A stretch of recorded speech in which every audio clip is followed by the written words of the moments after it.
જય શ્રી કૃષ્ણ મિત્રો. આજે આપણે પાઠ આસપાસનો ધોરણ 5નો પાઠ 21 જેવા પિતા તેવી દીકરી. અમુક વસ્તુઓ જે આપણને ઉપરથી વારસામાં આવે છે, અમુક રોગો, અમુક સારી વસ્તુઓ, ટેવો, લક્ષણો, જે કે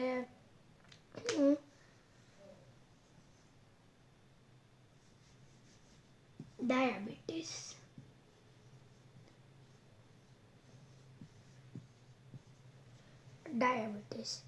આવે જ ને વારસામાં ઘણાઈને. અમુકના વારસામાં ન આવે તો પછી થઈ જાય. બીજું છે પોલિયો. આપણું ભારત વિચારો છે.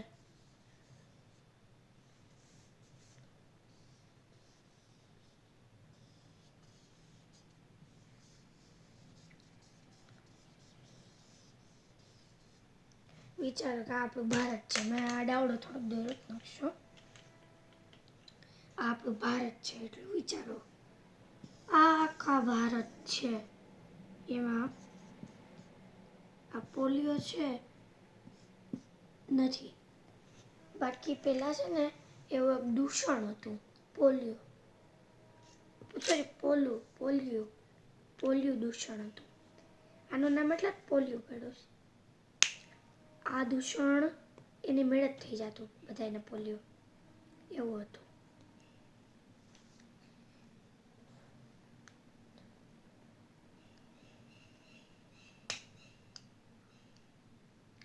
થોડુંક લઈ લઈ તો આવું દૂષણ હતું. આ દૂષણથી બચવાના કે ઉપાય નહોતા, પણ આના માટે આ આખા દેશમાં ફેલાવા માટે અમિતાભ બચ્ચનને આ મળ્યું છે કે ને 2 બૂંદ જિંદગી કે.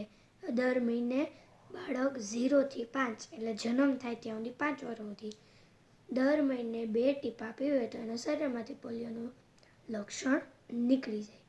તો એ પહેલાં ઘણા લોકો આ રસી લેવાથી બીતા. પહેલાં રસી આવતી, ટીપાઈ આવે જ, લોકો બીતા કે આટલું તો થયું જ બિચારાને, વધારે થશે તો. એટલે અમિતાભ બચ્ચનજીને કીધું.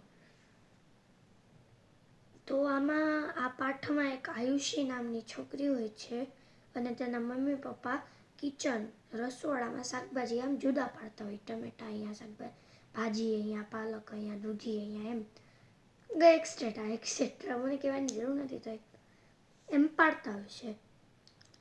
જુદી પાડતા વખતે તેઓ આયુષી છે ને એ બારી પાસે બેઠી હોય. આમ પવન આમ ખાઈને આવતો હોય અને ધૂળ બહુ ઉડતી હોય. અમુક લોકોને છે ને એના પપ્પા જેવી છીંક અને વારસો મળ્યો. એક તો આખું છે. મને મારા પપ્પાથી વારસો મળ્યો. મારું મોઢું પપ્પા જેવું મસ્તીનું ગોળ ગોળ છે, પપ્પા જેવો મગજ છે. પછી મારા પપ્પા જેવી હું વારસો છું. મારા પપ્પા જેવા મારા થોડા અક્ષરે થવા માંડ્યા પપ્પા જેવા, એવું. એને વારસામાં છીંક મળી હતી. મને એમ જ છે કે એના પપ્પા જેવી છીંક ને એની same to same ditto copy છપાઈ ગઈ આયુષી ઉપર. આયુષીએ છીંક કરી. આયુષીના મમ્મી કે એના પપ્પાને કે જો તમે અહીંયા ન હોત તો એમ જ સમજી હોત કે તમે છીંક ખાધી. આયુષીના પપ્પાને કે તમે અહીંયા ન હોત ને તો એ સમજી જાત કે આ તમે જ છીંક ખાધી છે. તો અમુક વસ્તુ વારસામાં મળી હોય. પછી મીરા મમતા બે જોડિયા બહેન છે, એવું એક આવે છેલ્લે. તેઓ તેના મામાને રમતથી બધું બનાવતી. મમતા મામા પાસે જઈને કે મમતા બહાર ગઈ છે. મમતા મામાને જઈને કે મમતા બહાર ગઈ છે. તો એ મામાને એની ટ્રીક મળી ગઈ કે મમતા છે ને એ ચેન્નઈ મારી નાની હતી ત્યારે એના ઘરમાં સંગીતનો બહુ શોખ હતો.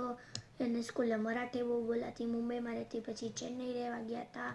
એ પછી એના ઘરે તામિલના ગીતો આવતા, તામિલ ભાષા વધારે બોલતા, એવું હતું. તો મામા એને કહેતું તમિલમાં તું મરાઠીમાં ગીત ગાઈને દેખા તો તું મમતા કેવા.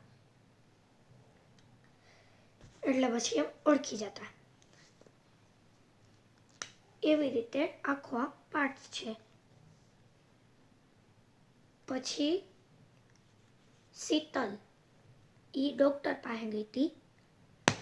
તેણે કીધું કે મારું બાળક આવશે, જો એને પણ પોલિયો હશે તો એ ડૉક્ટર પાસે એની વાત કરવા ગઈ હતી.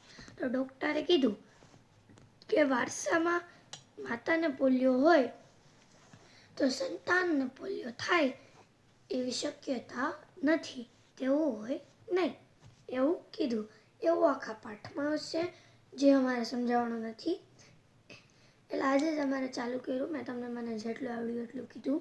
તો હું તમને વધારે પડતું કહીશ. અમારે ઘણું થઈ ગયું છે. પછી કિરણ આખી વિક્ષામાં આવે છે પેરેગ્રાફ એટલો. એમાં એ જે નાની છોકરી હોય ને નીલમ, એને મમ્મીને કહે કે માસી આવી. એ એમ કહે કે તારા નાનીના મોટા બેનની દીકરીને દીકરી, એના દીકરાની તું માસી, એટલે તું કિરણની માસી આવી બેન. કિરણ એના ઘરે આવે ત્યારે એ સમીરા હારે રમતી હતી. એવું આખું છે જે હું તમને સમજાવીશ પાઠ્યમાંથી પણ. અને હવેથી અહીંયા આ બેકગ્રાઉન્ડમાં વિડીયો આવે છે. હું એવું વિચારું અમે મારા બેકગ્રાઉન્ડ છે હું ચેન્જ કરીશ. ઓલી જે સામે એક દિવાલ છે જો આ વાળી, અહીંયા મારું બોર્ડ ટેંગાડી અને અહીંયા ઊભા પણ તમને સમજાવીશ. અથવા મારું બોર્ડ અહીંયા આમ ટેંગાડી અને અહીંયા ઊભા ટેબ્લેટ આમાં ટકાવી અને હું તમને સમજાવીશ. પણ તમને સમજાવીશ ખરી અને આવા જ વિડીયો લેતી આવીશ તમારા માટે, જેથી તમે પણ મારી જેમ શિક્ષિત બનો અને આવી રીતે મારી જેમ સમજાવી શકો બધાને. યુટ્યુબ ચેનલ બનાવવાનો મારો શોખ છે. બાકી મારે બનવું તો લોયર છે. યસ, મારા જો તર્કશાસ્ત્ર કોઈને નથી આવડતું. તર્કશાસ્ત્ર.